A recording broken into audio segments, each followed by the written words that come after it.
Well, senators today had a chance to grill President Obama's pick for Treasury Secretary. A possible vote today on the nomination of Jack Lew. He's President Obama's chief of staff and former head of the Office of Management and Budget. And from his ideas on generating economic growth to his experience on Wall Street, all of that was on the table and up for discussion before the Senate Finance Committee. I'm going to bring in now Peter Schiff, president of Euro-Pacific Capital, to discuss. Peter, nice to see you. So I want to kind of get into the controversy discussed today. Some of his own finances are coming into question. A bonus that he received while working at Citibank of nearly $1 million. Keep in mind, this is back in 2008 when this whole taxpayer bailout of the big banks was going on. So, Peter, what do we know about his role at Citibank, and is this something we should be concerned about?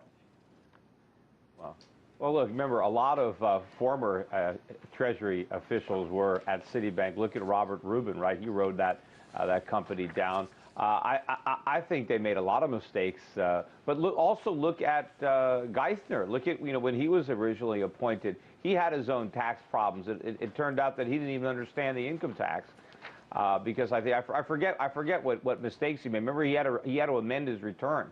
So it seems like screwing up your own finances is one of the job requirements, and I think it's it makes sense because the U.S. government is a wreck.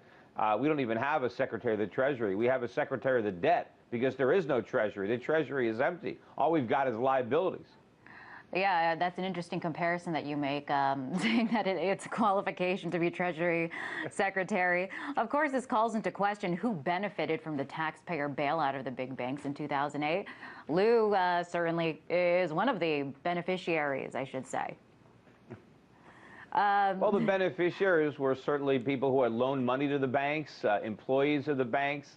But the big losers, I think, were the American public, the U.S. economy in general. Eventually, the losers are going to be holders of U.S. treasuries, holders of any U.S. dollar-denominated debt, because in order to save the banks, they basically have destroyed the dollar. I think the dollar is kind of like a zombie currency. It's walking dead. Only a lot of people haven't figured it out yet, so it still appears to be alive, but I think it's only a matter of time. Actually, Peter, we do have that clip where he was grilled on this very issue today.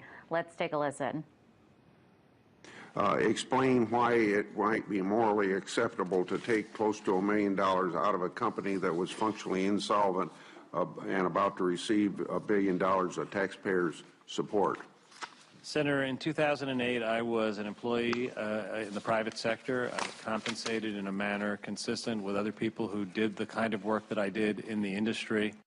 All right, so he's saying, I got pretty good compensation, but so did my fellow Wall Street colleagues. Hey, I was just following orders, That's what, I mean, he was incompetent. Look, maybe he was incompetent in the private sector, and so he is qualified to bring that incompetence to the public sector. I mean, that's pretty much your requirement. Remember, I mean, we are, as a nation, in worse financial shape than those banks were. It's just that we have a printing press and the banks didn't. So we're able to paper it over for a while longer. All right, Peter, another criticism. President Obama, last year, during his campaign, he was kind of criticizing offshore accounts. But it's reported that Lew has one of these accounts in the Cayman Islands. Is this hypocritical? Well, hypocrisy, again, is one of the requirements for the job. I mean, they're all hypocrites in Washington. Just about everything they say. Look at President Obama's favorite billionaire, Warren Buffett. He's always talking about how he wants to pay lower taxes, yet he's suing the IRS to reduce his taxes, and he's doing everything he can to minimize those taxes. So they always say one thing publicly, but they do the opposite privately. All right, we have about a minute left. I want to ask you, what are your thoughts? Will his approach be much different than that of his predecessor, Timothy Geithner? Unfortunately, it won't be. It'll be more of the same. I mean, basically what the job of the Secretary of the Debt is to convince central banks, foreign central banks, and investors around the world to loan the U.S. government money even though it can't pay it back. I mean, I guess you could say it's a difficult job convincing the world to vendor finance a deadbeat nation, but unfortunately, that's the situation that we're in. And he's just trying to, make sure that we can keep selling bonds before the bottom drops out of the market. He's just a PR man. And ultimately, what he's there to do is talk up the president.